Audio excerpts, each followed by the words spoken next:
자, 여러분들, 아이고, 배터리가 없네. 배터리 없으면 목소리라도 상관없습니다. 크게 하면 되니까요. 9월 15일이죠? 9월 15일 월요일. 우리가 벌써 7일차입니다. 7일차인데, 오늘 조선 전기 다 끝나고요. 내일 모레까지 해서 조선이 다 끝나요. 그렇게 해가지고 조선 마무리하고, 다음 주부터 근현대사 합니다. 다음 주부터 근현대사 하고, 시험 끝나고 연휴 끝나고 마지막 주에 현대사 좀 남은 거 마무리하고, 그렇게 해서 딱 시험 보러 갈게끔 하고, 여러분들한테 또 매번 얘기하지만 요거 다 출력해서 드릴게요. 그때. 그래서 어차피 여러분 작성 잘 하고 계시고 교재가 있기 때문에 하지만 또 이것도 여러분 갖고 있으면 좋으시기 때문에 하고, 여러분들 그리고 시험 수요일날 내가 그 유튜브 통해서 공지했어요. 수요일날 10시부터 전북 신청이거든요. 그때 수업하시는 선생님들 양해 좀 부탁드리고, 여러분들 그 컴퓨터로 핸드폰으로든 신청을 해야 되잖아요. 그 부분 여러분, 왜냐면 10시 딱 돼서 신청해야지 이거 시간 끌면은 전주에서 못 봅니다. 그러니까 여러분들 조금 양해 부탁드리고, 나도 여러분들 선생님들 말씀드릴게요. 그래서 여러분들 그때 신청을 꼭 할 수 있도록 그렇게 하고, 가까운 데서 보는 게 좋습니다. 혹시 집이 여기 근처면 뭐 완산중에서 지금 이번에 하는지는 모르겠어요. 뭐 하게 되면 완산중 같은 데 가까운 데서 하고, 집이 뭐 좀 멀리서 오는 친구들 그 근처에서 보시면 됩니다. 되든 안 되든 시험 신청해서 보세요. 아시겠죠? 보셔야 됩니다. 시험 안 되면 또 하면 됩니다. 여러분들 겨울방학 때 또 하면 돼.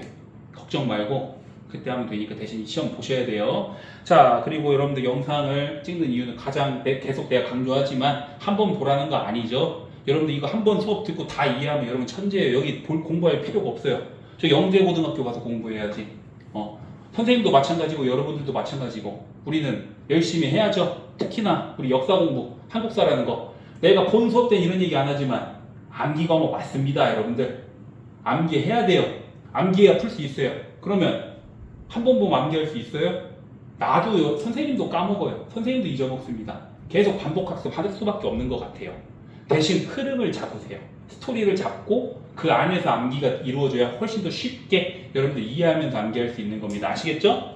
자, 그럼 오늘 보세요.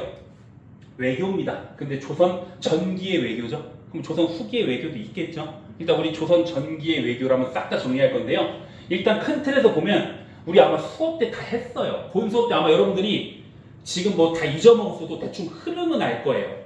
선생님이 보통 이런 얘기 했죠. 사대교린이라고 해가지고 밀당을 잘해야 된다. 조선이 밀당을 겁나게 잘했다.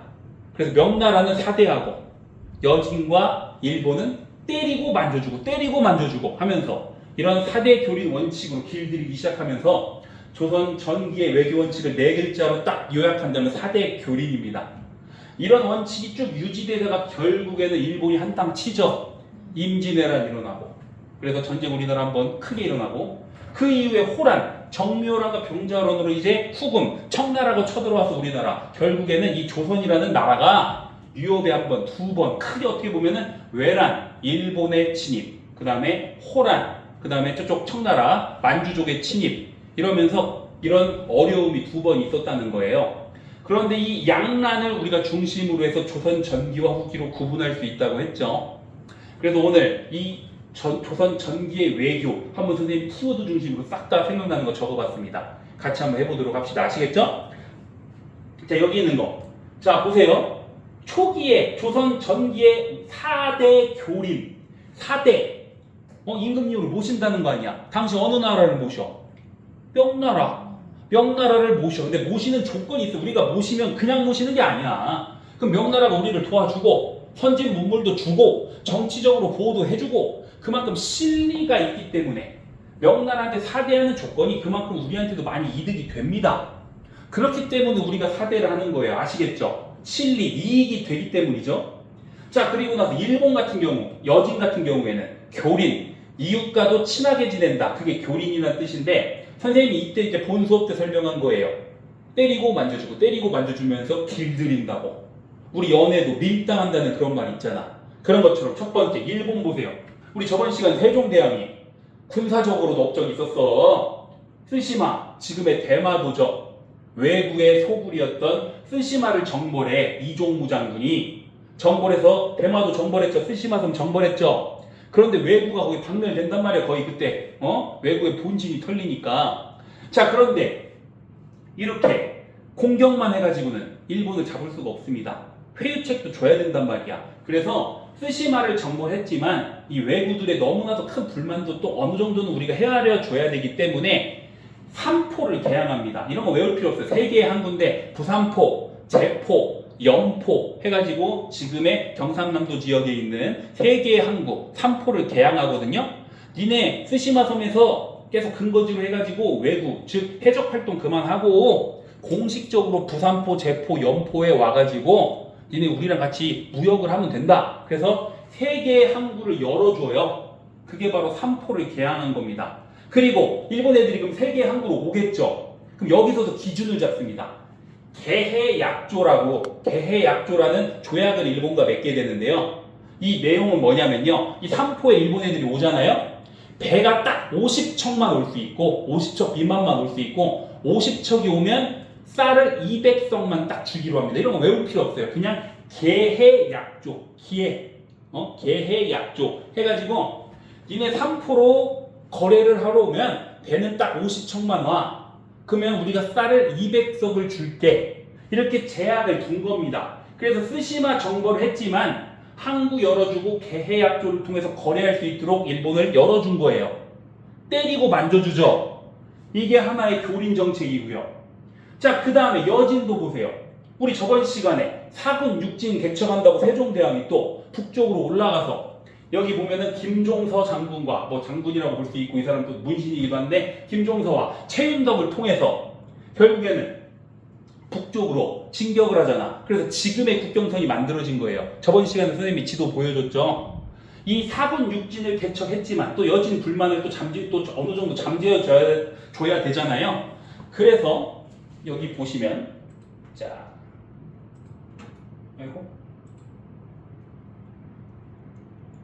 자 여기 보시면 우리 저번 시간에 봤던 건데 사군 육진을 개척했죠. 자 여기 보면 외울 필요는 없지만 경원, 경성 이 두 곳 있죠. 여기에 무역소라는 걸 설치해가지고 여진족들이 와가지고 여기서 거래할 수 있도록 한 겁니다. 니네 약탈 그만하고 경성, 경원 여기에 무역소 와서 공식적으로 거래를 신청해. 그런 거예요. 그 다음에 북평관이라고 써있죠. 그건 여진 사신이 오면요. 우리 한양에서 여진 사신들을 어떻게 보면 대접하기 위해 만든 거예요. 이것도 어떻게 보면 여진족 사람들 어느 정도 보답하고 챙겨주려고 하는 거죠. 사신들 어떻게 보면 받아들이고 숙소로 사용할 수 있도록 하는 게 바로 북평관입니다. 자, 그래서 결국에는요. 다시 돌아가서 여진족도 사군 육진으로 우리가 영토를 확보하면서 여진족을 쫓아냈지만 경성, 경원에 무역소도 설치해서 거래할 수 있도록 해줬고 북평관도 설치해서 여진 사신들도 맞이할 수 있도록 하는 이런 회유책도 있었다는 겁니다. 아시겠죠? 여기까지는 우리 본 수업 다 했던 내용이에요. 다시 복습하는 겁니다. 자, 이런 외교원칙을 쭉 있다가 자, 이 뒤 사건이에요. 다시 여기다가 썼죠. 아까 쓰시마 정벌하고 이종무가 이거 세종대왕 때입니다. 삼포 개항하고 개해약조 했죠. 그런데 일본이 이게 불만인 거야. 세계 항구에서만 하는 것도 불만이고 왜 개해약조를 통해서 50척이 오면 200석만 쌀 주는 것도 불만인 거야. 그러니까 어떻게 했다? 삼포에서 외란이 일으켜버립니다. 거기서 반란이 일으켰어. 삼포에서. 그러면 이거 진압하는 과정에서 비상사태잖아. 그때 처음 만들어진 게 저번 시간에 있었던 비변사예요. 비변사가 이 당시에 임시기구였어. 선생님이 얘기했잖아. 의정부 6조에서 업무 처리하면 너무 느려. 빠르게 높은 사람들 모여가지고 비변사라는 회의기구에서 빨리 결정해야 될 거 아니야. 이런 비상사태 때 해결하기 위해서 비변사라는 기구가 생긴 거예요. 자, 그럼 삼포에서 외란을 일으켰어. 그러면 일본 애들이 이거 어떻게 보면은 불만을 토로한 거잖아. 그럼 일본이 어느 정도 우리를 위협한 거잖아. 더 제약을 둡니다. 그게 바로 임신약조는요. 임신약조는 아까 개약조는 50척의 배가 오면 200석 준다 그랬죠? 이건 절반으로 줄여버립니다. 125척만 오고 쌀 100석만 줄 거야. 왜냐면 니네 삼포해란 일으켰잖아. 니네랑 거래하고 싶지 않아. 그러면서 결국에는 임신약조를 삼포 외란 때문에 체결하게 됨으로써 개약조보다 절반으로 제한을 더 둔 겁니다. 이해만 하시면 돼요. 여러분 설명을 좀 더 돕기 위해서 내가 50척이니 25척이니 얘기하는 건데 이런 것까지 외울 필요는 없고 이해만 하시면 됩니다. 아시겠죠? 자, 그 다음에 을묘외변이라고 또 임진왜란이 일어나기 전에 또 을묘년에 또 외변이 일어나가지고요. 을묘외변인데요. 결국엔 또 일본 애들이 쳐들어와가지고 우리 약탈하고 그랬어요. 자, 그러다 보니까 이제 비변사가 원래 임시기구였는데 이젠 상설기구, 정규기구가 된 거예요. 정규기구가 된 거야. 그리고 임진왜란 지나면서 핵심 기구가 됐다라고 보시면 됩니다. 처음엔 임시기구였는데 삼포회란 때문에 임시기구로 만들었는데 을묘외변이 일어나면서 결국엔 이거를 상설기구로 만들고 임진왜란이나 정묘병자호란이 겪은 다음에는 최고 핵심 기구가 되는 게 비변사고 그걸 여기서 연결시켜 주라는 겁니다. 아시겠죠? 자, 그리고 임진왜란 여러분들 대부분 잘 아시죠? 1592년에 임진왜란이 갑자기 일본이 쳐들어온 건 아니라는 거예요. 삼포회란도 있었고 을묘외변도 있었다는 거. 자, 그래서 임진왜란 선조시기입니다. 선조시기에 임진왜란이 일어났는데 결국 여러분들 한번 이 정도는 알고 있으면 좋아요. 우리 3대 대첩입니다. 한산도 대첩의 이순신, 영화에도 나오죠. 하깃진, 12척으로 그냥 다 박살내버리는 한산도 대첩. 그 다음에 진주 대첩, 진주 목사, 당시에 지금으로 치면 진주 시장 정도 되는 김시민 선생이 이때 진주에서 또 한번 일본군 박살냅니다. 그 다음에 행주대첩 여러분 들어봤죠? 행주대첩, 권율 장군의 행주대첩. 이런 게 임진왜란 때 3대 대첩이에요. 처음에 우리가 밀리죠. 처음에 밀립니다. 선생님이 본 수업 때는 뭐 고니시 유키나가니 가토 기우마사니 해가지고 얘네들이 쭉쭉 선조 잡으려고 올라가잖아. 그런데 충주에서 우리나라 그 당시 최고의 장군이었던 신립 장군이 패배하게 되면서 결국 선조가 도망가죠. 북쪽으로 의주까지 도망가. 거의 그냥 중국 거의 앞에까지 갔어. 그래서 결국엔 쭉쭉쭉 올라가서 평양성까지 점령당하면서 결국엔 우리 조선이 망할 뻔했는데 우리 조선의 전세의 변화 3가지가 있다고 하고 선생님이 시험 문제들 많이 냈어. 맨날 서술형으로 낸 적도 있죠. 첫 번째 의병의 활약, 두 번째 이순신. 어떻게 보면 이순신이 수군으로서의 활약을 통해서 보급로를 끊어버린 것도 안에 북진을 하는 일본군의 북진을 막아버렸죠. 마지막 누가 도와줬어? 명나라가 도와주죠. 그래서 결국엔 이 3가지 이유로 임진왜란의 전세가 변화하고 우리한테 유리하게 변합니다. 그러니까 애들이 휴전회담을 하는 거예요. 잠깐 타임! 우리 휴전합시다! 일본 애들이 휴전을 해. 자, 그런데 이 휴전회담을 하는 과정에서 우리도 재정비를 해야 될 거 아니야.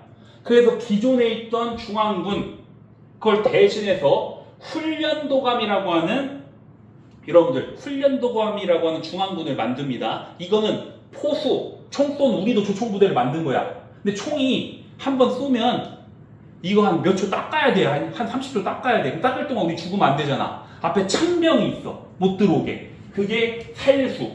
그 창병이 방어하는 과정에서 총 닦기 직전에 총 닦고 있는 과정에서 원거리 공격을 하기 위해서 사수, 활이 또 쏜단 말이야. 그래서 포수, 사수, 살수 이렇게 세트로 만들어진 게 훈련도감이고 이때 휴전 과정에서 우리가 여유가 어느 정도 생겼기 때문에 중앙군을 재정비한 거예요. 그 훈련도감이 만들어지고 나머지 이런 거 외울 필요 없어요. 눈으로는 기억해 주세요. 총용청, 수어청, 어영청, 금이용 이 4가지가 나중에 만들어지면서 훈련도감과 이 4가지를 합쳐서 우리 뭐라 그런다? 5군영이라고 하는 거예요. 그래서 조선 전기의 중앙군은 5위였습니다. 5위. 그런데 조선 후기의 중앙군은 5군영, 훈련도감과 나머지 4개. 그래서 5군영이라고 보시면 됩니다. 아시겠죠? 아시겠죠? 그 다음에 지방군은 원래 우리 저번에 수업 때 보면은 처음에 병영, 수영 해가지고 병영은 육군, 수영은 수군 해가지고 각 지역에 병영, 수영이 많이 설치되어 있었죠. 그런데 혹시 이거 기억나세요? 우리 이전 수업 때 다 한 겁니다. 처음에는 진관체제라고 해가지고 우리 고장은 내가 지키자 하면서 전주는 전주 사람이, 군사는 군산 사람이 이렇게 지키는 거였단 말이야. 그런데 군대를 원래 16세에서 60세까지는 군대를 가야 되는데 당시 평화의 200년이 흐르면서 그냥 면포죠. 우리가 보통 면포 이런 면이죠. 면을 짜서 줬다 그래서 우리가 군대 대신 면포를 줬다 해서 이걸 군포라고 합니다. 군포를 납부하면서 군대를 빼기 시작하는데 이게 거의 이제 룰처럼 변해버리는 거야. 그럼 군인들이 많아져 적어져?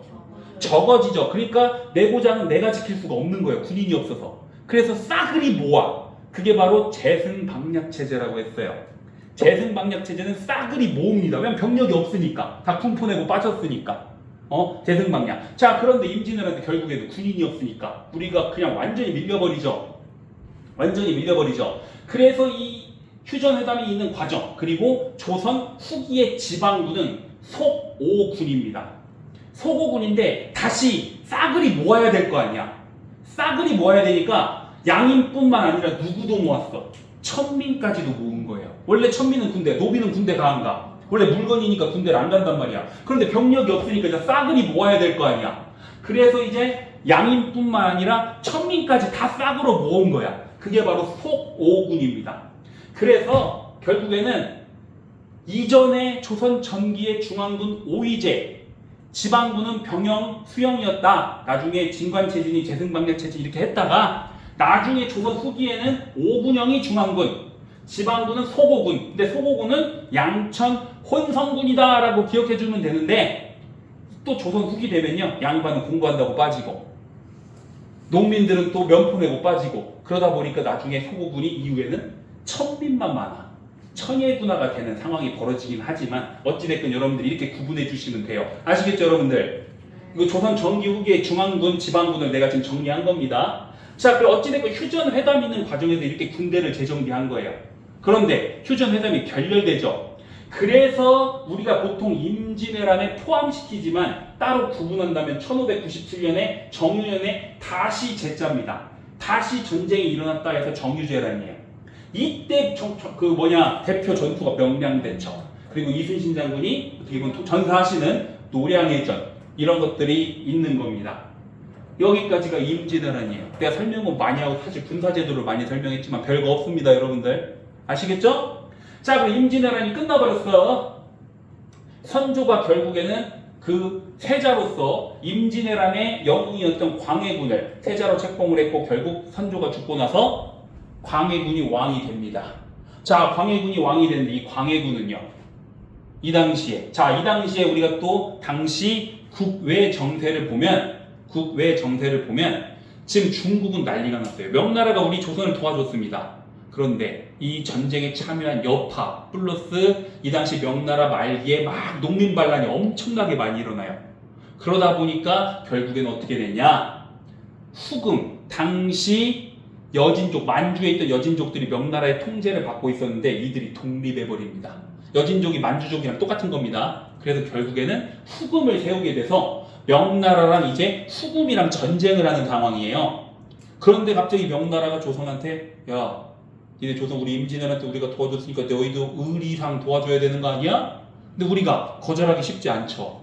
그런데 이 광해군이 괜히 명나라 도와주다가 후금한테 잘못 걸리면 우리 전쟁 또 일어나면 힘들잖아. 그러니까 가운데서 줄타기하는 중립 외교 정책을 했고 그 대표적인 예가 강옥립 투항 사건이에요.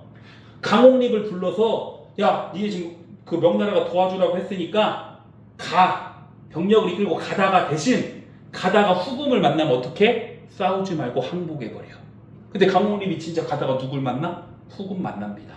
그래서 항복했어요. 그러면 명나라 도와준 것도 어느 정도 지켰고 후금의 심기도 안 건드는 이러한 중립외교를 했죠. 그리고 이 기후약조는 좀 더 추가하는 건데요. 임진왜란의 여파로 일본은 어떻게 됐냐면 도요토미 히데요시 가면 완전히 다 끝나고요. 나중에 에도 시대라 그래가지고 이제 어떻게 되냐면 도쿠가와 이에야스라고 새로운 정부가 생겨요. 새로운 정부가 생깁니다. 그러니까 일본도 정부가 바뀐 거예요. 꺼졌네. 잠깐만. 되네. 자, 일본 정부가 바뀐 겁니다. 도쿠가와 이에야스라는 새로운 막부가 생기게 되는 거예요. 이거 끄고 할게요. 자, 그러다 보니까 여러분들 일본도 도쿠가와 이에야스 정부에서 뭐라고 하냐? 우리는 전쟁 도요토미 히데요시랑 전혀 상관없는 정부다. 우리랑 다시 거래하자. 그래서 기후약조를 광해군 때 맺고요. 광해군 때 맺어가지고 결국에는 조선 통신사가 여러분들 다시 가가지고 교류를 실시했다 정도로 연결시키면 되겠습니다. 아시겠죠 여러분들? 자, 그런데 광해군이 의리도 안 지키고 우리 뒤에서 더 배우겠지만 자신의 이복 동생인 영창대군도 죽이고 자신의 엄마지만 엄마가 아니죠. 어떻게 보면 새엄마인데 인목대비도 폐위시키는 이런 어떻게 보면 그 당시 성리학적 입장에서는 폐륜을 저질렀기 때문에 결국 어떻게 했냐? 인조반정으로 쫓겨나죠. 그래서 광해군의 이름이 왕호가 없는 겁니다. 이해되시나요? 네. 자, 광해군은 쫓겨났어요. 그래서 인조가 즉위했어. 자, 인조가 즉위했으면 여러분들 어때 이제? 얘는 명에 대한 의리를 지켜야 돼? 안 지켜야 돼? 지켜야죠. 왜냐면 의리 안 지켰다고 이 의리 없는 놈하고는 지금 쿠데타 일으킨 거 아니야. 그래서 여러분들 아마 기억나세요? 친명배금 여기 써있죠. 명과 친하고 금, 후금을 배척한다라고 하는 조선이 친명배금 정책을 하니 이 후금이 쳐들어오죠. 그게 바로 정묘호란입니다. 자, 후금이 쳐들어와요. 이때 인조랑 정부가 어디로 도망가? 강화도로 도망갑니다. 강화도로 도망가니까 결국에는 전쟁이 길어지니까 서로 화해를 하는데 이때 형제관계를 맺어요. 형은 누구? 후금, 동생은 우리 해가지고 형제관계를 맺는데 키워드상 여러분들 기억하면 좋은 게 정봉수랑 이립이 이 당시 용골산성에서 의병으로서 정묘호란 때 싸웠습니다. 그렇기 때문에 정봉수, 이립 이게 보기로도 가끔 나와요. 이 정묘호란을 나타내는. 그래서 정묘호란을 나타내는 키워드가요. 강화도로 피신한 거, 형제관계인 거, 정봉수랑 이립이 용골산성에서 싸웠다는 거. 요 정도를 여러분들이 보시고 정묘호란인 걸 아셔야 돼. 아시겠죠 여러분들? 오케이? 네. 오케이. 그 다음에 자 정묘호란이 끝났어요. 그런데 후금이 망하면 얼마나 좋아. 이 후금이 아주 명나라까지 다 없애버리고 거의 반 없애버리고 청제국을 만듭니다. 청제국을 만들어서 다시 쳐들어오는데 이때는 청태종 바로 청나라 황제 홍타이지가 직접 쳐들어옵니다. 홍타이지가 직접 쳐들어오는데 청나라가 야 니네 무슨 형제관계야? 임금과 신하관계로 가야지. 군신관계를 요구했더니 당시 조선에서는요 싸우자 어떻게 우리가 오랑캐한테 임금으로 모시냐. 주전론 아니다 일단 살고 가야 되는 거 아니냐. 주화론 주화파 있습니다. 서로 대립을 하고 있는 상황이었습니다. 그런데 군신관계 요구를 거절하니까 어찌됐건 주전파가 셌기 때문에 쳐들어오죠. 네. 이때도 강화도로 도망가려고 했는데 홍타이지의 기병이 너무 빨리 내려왔어. 그래서 어디로 갔어? 남한산성 영화도 있죠? 여러분들 남한산성으로 갔어. 지금은 저 경기도 광주 지역입니다. 경기도 광주 지역. 자, 남한산성으로 도망갔어. 여기에 겨울에 갇혀 있었죠. 40일 이상 갇혀 있다가 결국 어떻게 됐어? 삼전도의 굴욕으로 항복하고 인조가 머리를 9번 절하면서 박잖아. 항복하잖아요. 그래서 결국에는 우리는 청나라와 군신관계가 됐다는 거. 스토리 여기 이해되시죠? 여기서 키워드는 군신관계, 남한산성 뭐 이런 것들 기억하면 되겠죠? 그리고 청나라냐 후금이냐 비교해야 되는 거고요.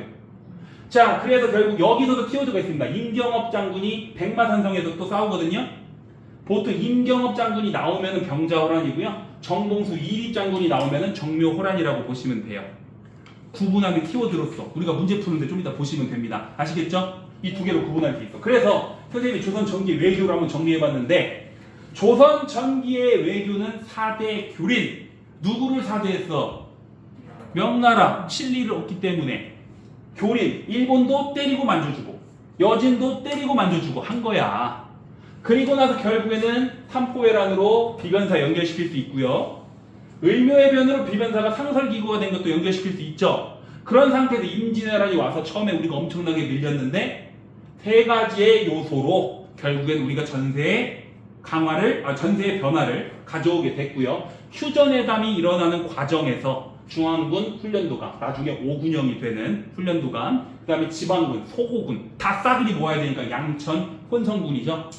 이렇게 시스템을 구축을 다시 하고요. 다시 정유재란이 일어났을 때는 우리가 정비를 했기 때문에 어느 정도 싸울 수 있죠. 그래서 명량대첩이나 노량대첩에서 결국에는 일본을 쫓아내므로써 우리가 임진왜란을 승리합니다. 근데 승리하면 뭐예요? 가장 많은 피해를 본 국가는 어디? 우리예요. 우리가 전쟁터였잖아. 한반도가 전쟁터였잖아. 그래서 결국에는 전쟁은 끝났지만 우리가 많은 피해를 봤고요. 대신 광해군은 이 당시에 중립외교 정책을 하면서 어떻게 보면 줄타기를 했고요. 기후약조를 통해서 당시에 도쿠가와 이에야스 정부와 서로 다시 기후약조를 맺어서 조선통신사를 보내면서 우리가 일본과의 교류를 다시 시작했다라고 보시면 됩니다. 끊겼던 교류를. 그런데 결국 인조반정으로 쫓겨나고 친명배금 정책을 하니까 정묘호란이 일어나고 병자호란이 일어나서 결국에는 청나라와 군신 관계를 맺게 됐다. 그리고 정리하면 되겠죠? 네. 그럼 문제 한번 풀어보면 될 거 아니야. 문제 한번 풀어봅시다.